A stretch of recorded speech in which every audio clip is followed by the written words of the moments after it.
Even chaser Paul Sinha was floored by a mind-bending maths question on ITV's The Chase on Wednesday, July 30th, leaving both the contestant and baffled viewers at home scratching their heads.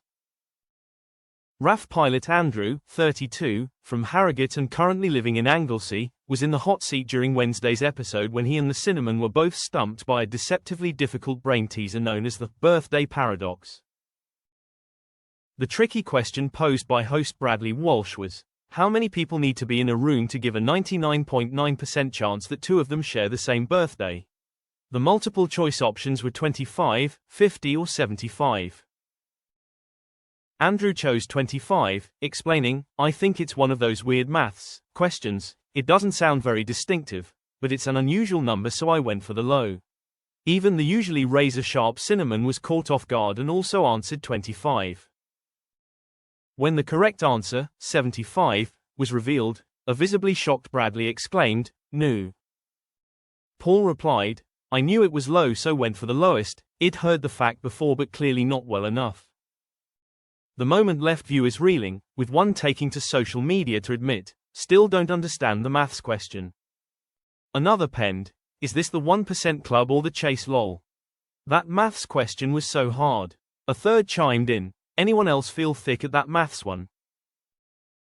Andrew had performed strongly in his cash builder round, answering 8 questions correctly and putting himself in a solid position to join fellow contestant Wendy from Manchester in the final chase.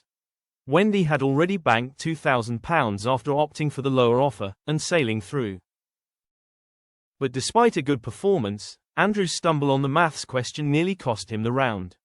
Fortunately, with the Cinnamon making the same mistake, he got a second chance. The birthday paradox, which continues to confuse even the brightest minds, states that in a random group of just 23 people, there's a 50-50 chance two will share the same birthday. But for that likelihood to hit 99.9%, the number jumps dramatically to 75. The maths behind it involves comparing all possible birthday pairings, resulting in hundreds of combinations, far more than most people intuitively guess. Before the final chase, Paul summed it up.